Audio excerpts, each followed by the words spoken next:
Diputado Alfonso Ramírez Cuéllar, presidente de la Comisión de Presupuesto y Cuenta Pública en la Cámara de Diputados. Gracias por estar con nosotros. Al contrario, muchas gracias, Ricardo. Conversación. A tus órdenes. ¿Cuáles dirías, para entrar ya en materia, cuáles dirías que son los rasgos fundamentales que caracterizan a este presupuesto 2020 recién aprobado y que lo diferencian también de presupuestos anteriores según los propósitos de ustedes en la Cuarta Transformación?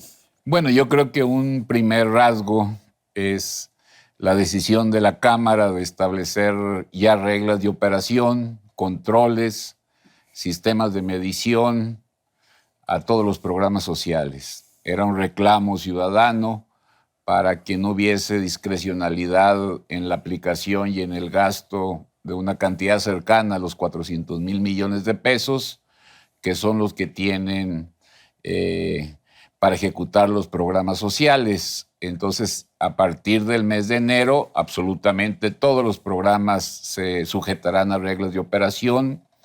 Hay una marcada decisión para que la transparencia sea mucho más efectiva, todos puedan acceder al portal, tanto de las dependencias como de la Secretaría de Hacienda, donde venga el nombre, el sexo, la edad y el domicilio del beneficiario. Entonces cualquiera puede ir a constatar si se está entregando el recurso, cuándo se entrega, si el beneficiario lo está recibiendo. Entonces yo creo que la parte de transparencia es una de las cosas y la evaluación será una de las cosas más importantes que la Cámara decidió establecer en el decreto de presupuesto, ¿no? Esto blindará a los programas sociales. Yo creo que hay que estar críticas o de las polémicas que hay respecto a que si tenían un tinte electorero para favorecer. Yo creo que se dio un avance muy importante. Eso es un avance muy importante.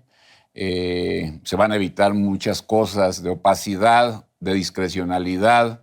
Le ayuda también a las propias dependencias que ejecutan los gastos y creo que avanzamos muy bien en ese sentido.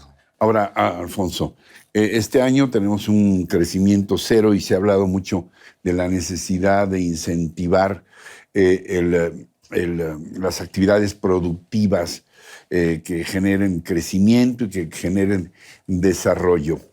Este presupuesto, además de la preocupación por los compromisos en programas sociales, ¿está también de alguna manera enfocado a cumplir con ese objetivo ofrecido de un crecimiento de 2% el próximo año y si se puede 4% dentro de 3%? Bueno, yo creo que ahí tenemos grandes limitaciones. Es necesario reconocer nuestra inversión en infraestructura es muy limitada. Tenemos un problema pues estructural de ingresos. Hay focos rojos en todo lo que tiene que ver con los ingresos petroleros, todos los ingresos que se recaudan por el pago de impuestos y de contribuciones de los ciudadanos. Ya es un viejo problema, un conflicto que tenemos que solucionar a la mayor brevedad. Yo espero que ya no hagamos ningún presupuesto sobre la base de esta restricción y de esta crisis de los ingresos públicos, porque al mismo tiempo que tenemos precariedad en la recaudación, pues tenemos gastos crecientes. Tuvimos que dedicar casi 1 billón de pesos, un poco más de 1 billón de pesos. 1 millón de millones. Para el próximo año solo para el pago de pensiones. Casi llegamos a los 800,000 millones de pesos para el pago del servicio de la deuda y además a los estados y a los municipios se le van a trasladar casi 1.700.000 millones de pesos. Entonces tenemos muchos gastos ineludibles, son compromisos del gobierno federal, del Estado mexicano, que no podemos dejar de cubrirlos y lo tenemos que hacer con ingresos muy precarios.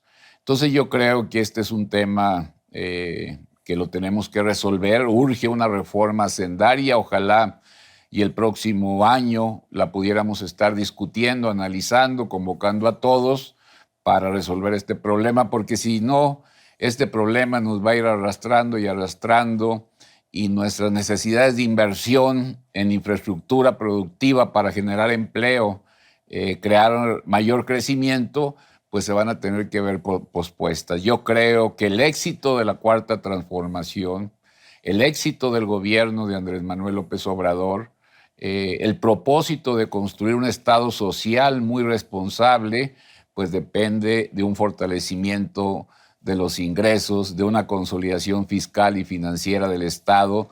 Si no, esto va a ser pues prácticamente muy difícil de que se cumpla. Ahora, ¿por qué limitar los presupuestos en áreas productivas o que venían siendo muy productivas hasta el momento, como el turismo, por ejemplo, o el campo, que había tenido un crecimiento interesante, disparejo sí, pero un crecimiento promedial interesante? Bueno, en el caso del campo yo creo que bueno, no hay... lo que generó todas estas protestas. No hay alguna cosa de qué preocuparnos. Claro que siempre tienen que existir mayores recursos.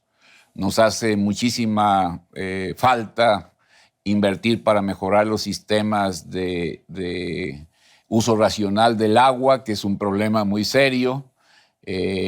Nos hace todavía muchísima falta construir bienes públicos mayores, pero la parte de los agricultores, de los campesinos, que más pobres, de 1 a 20 hectáreas, ellos tendrán ahora, como no existía antes, la seguridad de que el pago de sus cosechas les va a redituar mayores niveles de prosperidad y de seguridad en su ingreso. ¿Los precios de garantía? El programa de precios de garantía da certeza a todos aquellos que cultivan la tierra con la lluvia, con el temporal, y que era un sector totalmente abandonado, olvidado. Hoy hemos institucionalizado estos precios de garantía para evitar que malbaraten sus cosechas, que caigan en manos de los coyotes, y al mismo tiempo creamos, y ese fue yo creo una de las grandes decisiones que se tomaron en esta Cámara, un nuevo sistema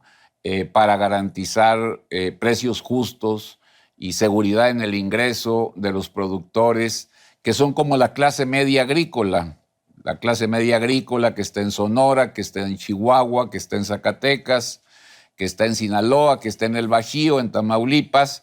Ellos tendrán ya todo un sistema de coberturas para garantizar precios adecuados. Y además vamos a constituir en las próximas semanas un nuevo banco agrícola que permita otorgar tasas de interés mucho más bajas. Aquí lo que decidimos fue acabar con un predominio de los proveedores, que eran los que fijaban los programas en detrimento de los agricultores. Y también decidimos terminar pues un predominio, un abuso de los acopiadores en el daño a los agricultores, porque al final de cuentas los grandes acopiadores y los industriales sacrificaban el precio al productor y abusaban del precio al consumidor. Ellos tienen el control oligopólico del mercado de los alimentos, lo que provoca que a las familias les llegue con un 30% de sobreprecio el alimento para su casa. Me consta cómo compraban a precios ridículos los quintales de café en Chiapas, por ejemplo, ¿no? No solamente café, sino también trigo, todos los que tienen una referencia en el mercado internacional. Dos preguntas finales. ¿Por qué castigar a los organismos autónomos, el propio Poder Judicial, el INAI, el IFAI, el CRIFE y sobre todo el INE cuando tenemos en puerta elecciones en el 2021? No es que se les haya quitado dinero, tampoco al Poder Judicial o a la Fiscalía General de la República, no se les quitó dinero. Simple y sencillamente se consideró que había posibilidades de hacer las funciones sustantivas con una asignación menor al recurso que estaban pidiendo. Entonces, como lo ha declarado el propio presidente del Instituto Federal Electoral, habrá la certeza de que la calidad de las elecciones se mantendrá. Yo creo que nosotros vamos a ser guardianes porque estos organismos autónomos, sobre todo el que tiene que ver con el Poder Judicial, con el garante de procesos electorales limpios, sean protegidos se les garantice un adecuado funcionamiento y al mismo tiempo pues ellos también pudieran entrar a una fase de racionalización de sus gastos. Diputado, finalmente, ¿es este presupuesto un decálogo inflexible o puede haber ajustes conforme vayan también incidiendo factores externos o internos no previstos hasta ahora? Bueno, yo creo que la propia ley nos marca hasta dónde está la flexibilidad, qué peligros tenemos, una caída en la recaudación, es decir, que aquello que proyectamos como ingresos se vean disminuidos. Ya tenemos claro por mandato de ley cuáles son las áreas que se tienen que recortar para que no exista ningún daño a las funciones principales de las dependencias. A propósito de esto que acabas de mencionar, ¿qué le dirías finalmente a quienes nos están viendo y escuchando respecto al compromiso en la Cámara de Diputados, la comisión que tú representas, la mayoría de Morena? Porque bien sabemos que el presupuesto es el ejercicio del patrimonio, de la contribución de todos nosotros, es el dinero de todos los mexicanos y no es nada más un asunto de números, sino de propósitos, como en una familia, a qué se destinan los recursos que se tienen. ¿Qué le dirías a quienes nos ven y nos escuchan respecto a la probidad en este ejercicio y a la intención de que efectivamente sea lo más conveniente para el país? Pues yo creo que en el decreto establecimos normas, hay que estar vigilantes cómo se va a gastar, en qué se va a gastar, sobre la base de las definiciones que se hizo en la Cámara, y tener la certeza de que debe haber un ambiente reforzado para combatir la corrupción y los desvíos. Yo creo que el llamado es a que todos seamos partícipes de combatir la corrupción y para aquellos que evaden y eluden el pago de sus contribuciones, sobre todo los grandes, pues que entiendan que hay medidas más drásticas para garantizar que todos contribuyamos en la medida de nuestras posibilidades al sostenimiento de los servicios públicos de nuestro país. Diputado Alfonso Ramírez Cuéllar, presidente de la Comisión de Presupuesto y Cuenta Pública en la Cámara de Diputados, gracias por acudir a esta convocatoria. Y este espacio, lo sabes, ha estado... desde hace muchos años venimos aquí. Pero, desde el Barzón. Sí, desde antes, yo creo. Antes, sí. Esto, bueno, seguirá estando abierto. Muchísimas gracias, Ricardo. Gracias. Y gracias también a ustedes por su atención, por su compañía y lo que más aprecio, su confianza en este espacio. Los espero la próxima semana. Hasta entonces, hasta siempre.